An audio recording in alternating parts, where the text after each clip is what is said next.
Cómo hubo posiciones que dijeron le entramos, vamos a plantear, y hubo posiciones que dijeron no, porque, o sea, el mismo discurso de que quieren apoderarse del poder judicial, y yo creo que esas posiciones pues no ayudan. Ayudan las posiciones que dicen, a ver, sí me gusta en esto, no me gusta en esto lo podemos mejorar. Pues yo creo que ese debe ser el debate público. Transformación pacífica del país. ¿Qué tal, amigos y amigas? Bienvenidos a una nueva video información más. Bienvenidos a su canal Pregoneros 4T.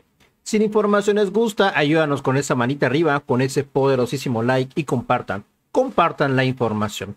El día de hoy se volvió a armar la mesa de debate en vivo con Azucena Uresti. Nuevamente ahí estuvo Álvarez y Casa y también César Cravioto de Morena. Y vean, tremendo cachetadón con guante blanco a este experredista que sigue llorando porque ya se extinguió su partido político y ahora está en estas asociaciones de la sociedad civil, mis estimados, por unas organizaciones de la sociedad civil, Álvarez y Casa, y ahora junto a Guadalupe Acosta Naranjo intentan hacer un nuevo partido político utilizando a la marea rosa, mis estimados pregoneros.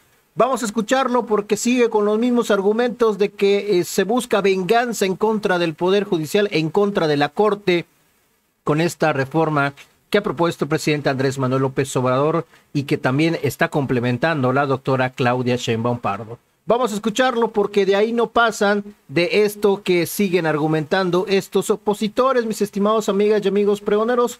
Vamos a escucharlo, así se lo dice en su cara César Cravioto. No se intenta capturar al Poder Judicial. Ustedes todo les gusta calumniar, mentir y tergiversar. Vamos a escucharlo. Gracias por continuar con nosotros y gracias porque están aquí en el estudio de Grupo Fórmula. Emilio Álvarez y Casa, senador del PRD, César Cravioto, senador por Morena y próximo diputado federal. ¿Cómo estás, César? Bien, muy bien, muchas gracias, buen día. Gracias, buena Emilio Álvarez y Casa, bienvenido. Buenos días, buena semana, buen arranque de semana. Gracias. Bueno, pues hoy se espera que se revele el misterio de los resultados de la reforma al Poder Judicial, de esta encuesta que levantaron el fin de semana en Morena, la casa encuestadora de Morena, digamos, y dos encuestadoras privadas. César, no esperamos sorpresas, ¿cierto? No esperamos sorpresas, y yo creo que más allá de la propia encuesta de Morena, es importante que se conozca la opinión de la gente sobre este tema. Yo he dicho en otros momentos, en otros debates, en esta misma mesa y en otras, que al fin de cuentas los legisladores estamos pues para recibir el mandato de la gente en todos los temas. Y cuando vimos la reforma, por ejemplo, eléctrica, pues veíamos que el 70% la quería. Cuando vimos el plan A de la reforma electoral, pues también más o menos en esos números andaba. Y nosotros decíamos, bueno, pues aquí están los números, la gente quiere que vaya hacia adelante estas reformas. Y bueno, pues pero si están tan seguros, ¿para qué hacer esto de los parlamentos abiertos? ¿Para qué hacer esa encuesta? Bueno, porque hay una clara línea porque se puede enriquecer. O sea, yo sí creo que sí se puede enriquecer. No está cerrado a decir tal cual debe de salir, sino bueno, que se enriquezca, que se escuchen opiniones y que se den argumentos, pues para eso es justamente los parlamentos y que los especialistas hablen.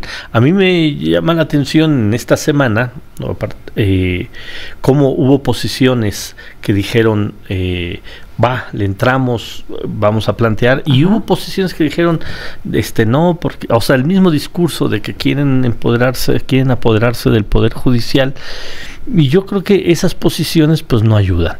Ayudan las posiciones que dicen, a ver, sí me gusta en esto, no me gusta en esto lo podemos mejorar.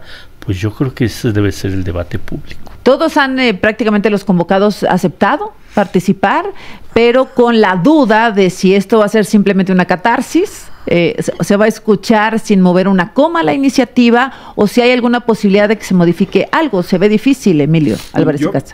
Veo en esta discusión esencialmente dos temas. Uno de términos de relación del gobierno saliente y el entrante, y otro sobre el proceso mismo. Lo que queda claro es que López Obrador decidió conducir la transición. Y en el tema de la reforma judicial ha mandado el claro mensaje no solo de su fin de gobierno y como el sello al modelo de gobierno y nuevo régimen que se quiere construir, sino ponerle una dinámica a la nueva administración. Entiendo por el término de relación que tiene Claudia Sheinbaum con él que ella ha decidido eso.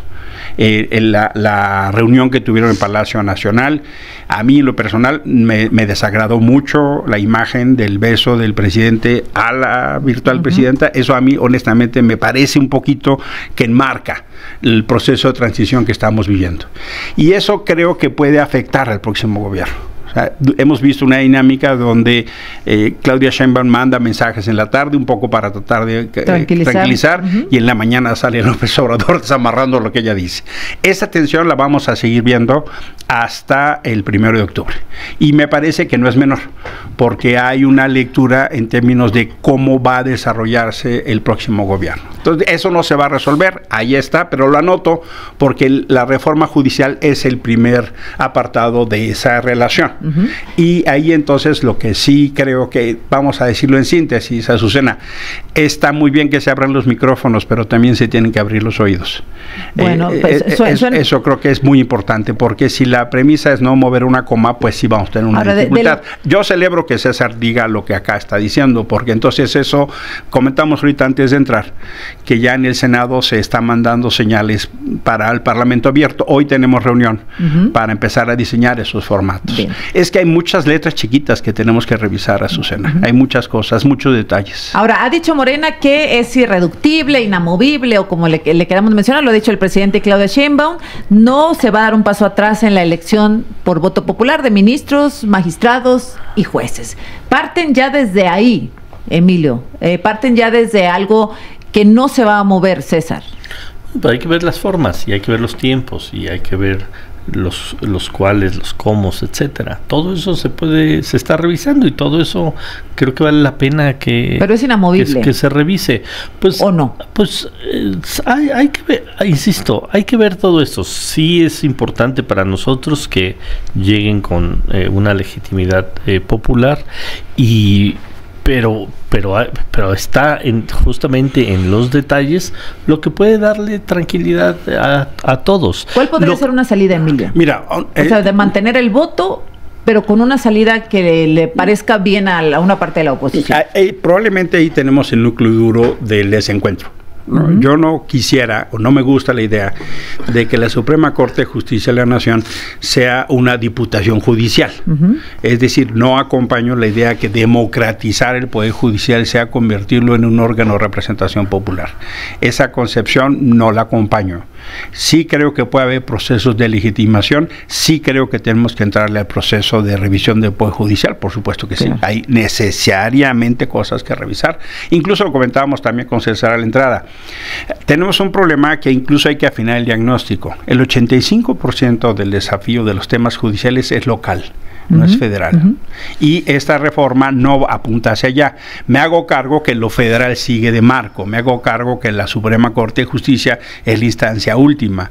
Pero si queremos en realidad meternos al tema que le duele a la gente, el 85% son los temas de orden local. Ahora, ¿esto del voto popular garantiza que se acabe la corrupción, la mala práctica, la burocracia, etcétera? ¿Lo garantiza, César? Mira, yo creo que todo el debate público se ha centrado en eso, pero es mucho más que eso. Y justamente retomando lo que dice Emilio, hoy el Consejo de la Judicatura prácticamente es un órgano administrativo. No revisa actuaciones, revisa que si no hay posible enriquecimiento inexplicable de algún miembro del Poder Judicial. Pero si un juez ha liberado a 3 narcotraficantes de manera seguida, sus resoluciones judiciales no son revisadas.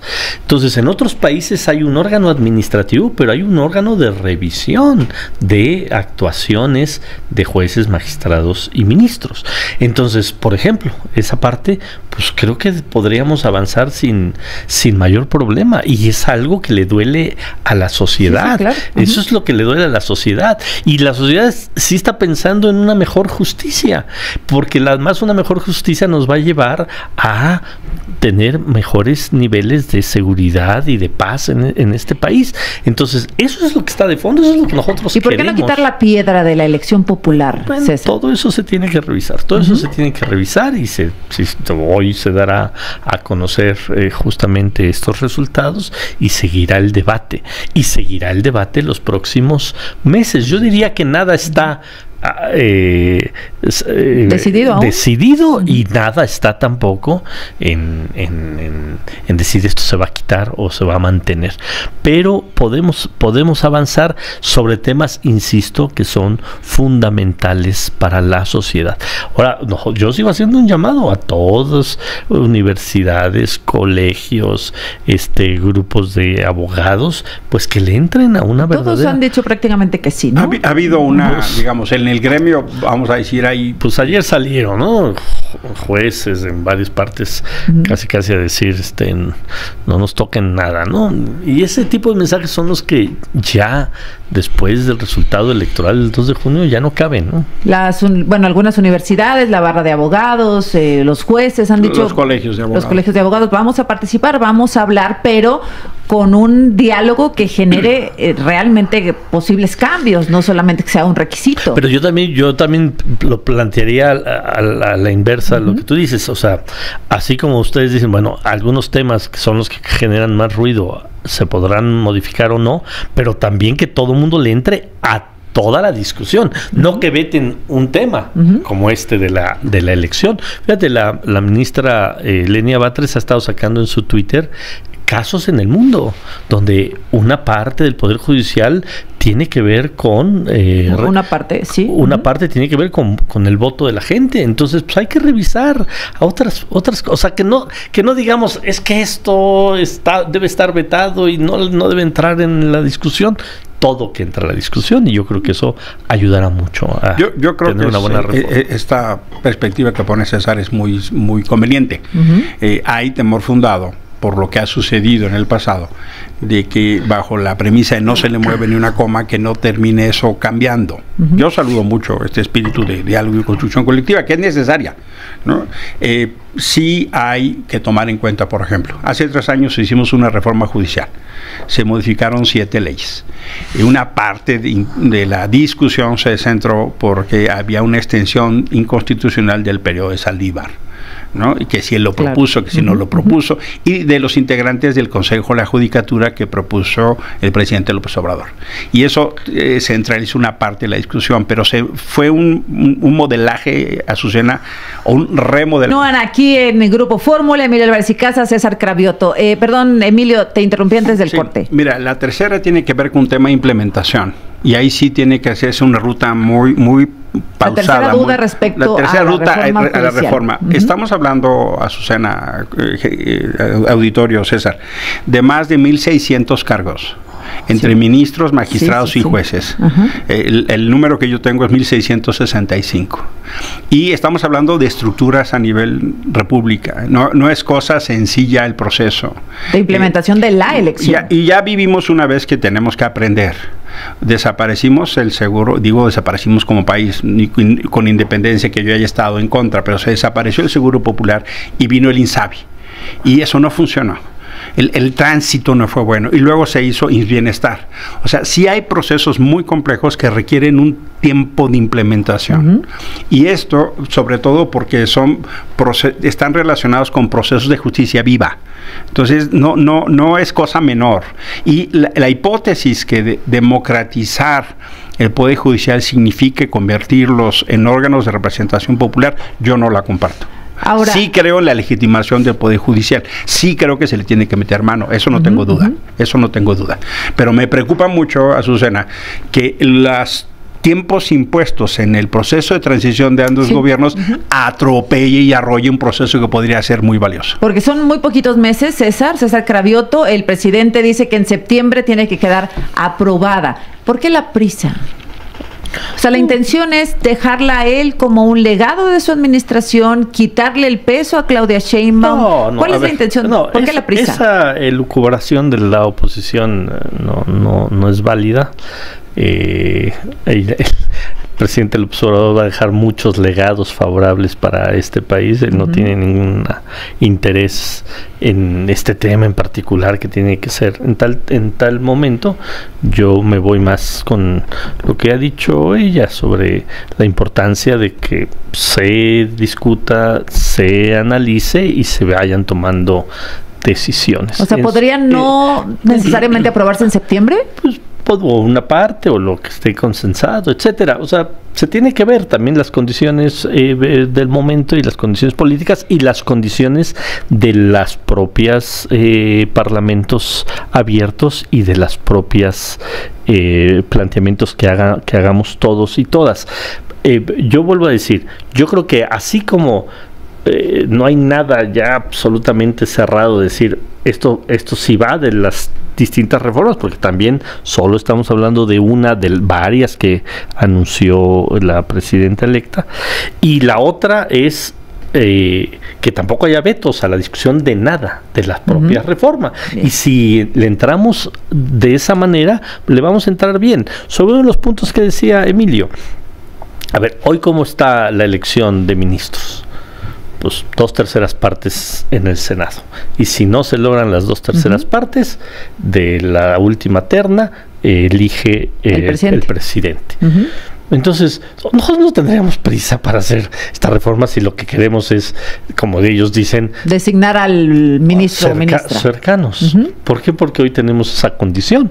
O tenemos las 2/3 partes, o si no tenemos las 2/3 partes, pues quien termina eligiendo, pues es la presidenta, y eso van a ser los próximos 6 años. Entonces, eso de que queremos apoderarnos de la Corte, pues no. O sea, lo que dice César es de todas maneras la presidenta Claudia Sheinbaum tendrá la facultad de en nombrar los próximos 6 años, si no hay un acuerdo de 2/3 partes en el Senado. Entonces, decir que porque queremos nosotros poner a incondicionales en la Corte, queremos esta reforma, pues se cae con la realidad de cómo está ahorita, cómo se eligen los ministros de la Corte. A ver, Emilio. Mira, yo creo que yo tengo ahí una diferencia de lo que dice César.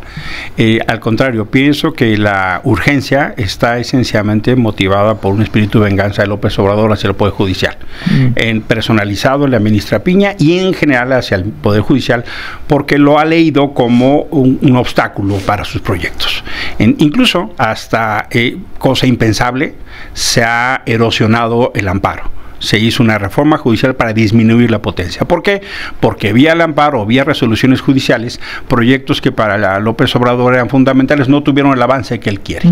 Y entonces sí veo ahí la prisa, veo la urgencia, veo el sentido, la necesidad política. Yo no lo comparto, pero estoy diciendo por qué sí López Obrador tiene prisa. Él quiere resolver eso antes de irse. O sea, de aprobarse en septiembre, barrerían como en la Suprema Corte, como está constituida hoy. Cosa aquella motivada por pase de factura. O sea, sí creo que López Obrador está motivado en este caso por un afán de vengar lo que él no pudo hacer. Esa es mi lectura de los casos. Y creo que en términos del proceso, por supuesto que no es lo mismo que se haga un cambio gradual. Sí, claro, en noviembre sale Luis María Aguilar, tan pronto como noviembre, y ahí sería un caso.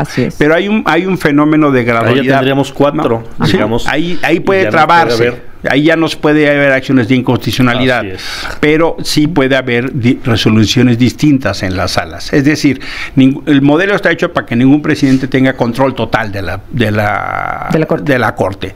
El nuevo modelo sí pasa eso. Es decir, la discusión toma no solo en el ámbito de la Suprema Corte, sino los magistrados, los circuitos, los tribunales, los jueces. Es un empaque absolutamente diferente. Y entonces ahí sí difiero lo que dice César, porque el alcance es de otra magnitud. Estoy de acuerdo, insisto, tenemos que entrar al Poder Judicial, pero hacer una diputación judicial a la Suprema Corte es algo que no se acompaña. ¿Y todo esto motivado solo por venganza? No, claro que no. Es que no solo por eso es parte. No solo por. Sí hay una legitimidad de reforma del Poder Judicial, sí, pero los tiempos. Eso, perdón, pero los tiempos lo está poniendo López Obrador, no lo está poniendo Claudia Sheinbaum. Nada más para estar claros. No, a ver. Correcto. Esta reforma está desde noviembre, no se puso el día de hoy. Desde noviembre viene, no había condiciones políticas y de votos en el Congreso, y se llamó al Plan C, que eso es otra. O sea, hablan de democracia y hablan de que queremos imponer. No. Nosotros dijimos, y fue parte de nuestro argumento toda la campaña, necesitamos el Plan C para que no haya trabas al segundo piso de la transformación. Eso lo dijimos. Y vuelvo a insistir, la gente tenía 3 opciones: o darle un triunfo a que continuara Morena, pero sin mayoría calificada, o darle el triunfo a la oposición para que hubiera una regresión, o darle un triunfo a Morena para tener esa mayoría calificada. La gente tachó, votó y dijo todo. Queremos que continúe la transformación y que no haya trabas. Eso es lo más democrático. Hoy dicen que eso no es democrático, pues entonces ¿de qué democracia hablan? La gente tuvo en su poder la posibilidad y la ejerció el 2 de junio de manera contundente. Eso, pues en cualquier país es, bueno, pues órale, nos vamos en esa ruta los próximos... No un cheque en blanco necesariamente. Eso yo lo que diría. Por lo pronto los próximos 3 años. Pero no quiere decir que vamos a avasallar, vamos a escuchar, pero al fin de cuentas... No solo se tiene que escuchar a los especialistas, no solo se tiene que escuchar a la oposición, y al pueblo, ¿quién lo escucha? Bien. Nosotros lo escuchamos. Por eso nos está yendo bien electoralmente a nosotros y mal a ellos, porque nosotros sí escuchamos a la gente, y ellos desprecian lo que opina la mayoría del pueblo de México. Nosotros nos guiamos en lo que opina la mayoría del pueblo de México. El último minuto y cierro contigo. Yo creo que sí hay una diferencia significativa en términos de qué entendemos por la voluntad del pueblo, porque cuando una voz se pretende erigir como la única y auténtica representación del pueblo, alerta a las lógicas autoritarias, alerta a las lógicas maximalistas, y eso no es así. Morena tuvo 54% del voto del electorado para la representación legislativa, y la oposición tuvo 45%. Entonces, ese mundo del abayazamiento no es así, y se necesita construir, si se quiere construir un país que tenga visión de estados, de Estado con todos y con todas, no solo una única visión. Y eso me parece que tiene que servir como moraleja para el resto del proceso. Claudia Sheinbaum tiene 2 credenciales que se van a poner a prueba con esto. A ver. Presentada como la científica y presentada como la dialogante. Si en este proceso eso sale mal, esas 2 credenciales quedan dañadas para el resto de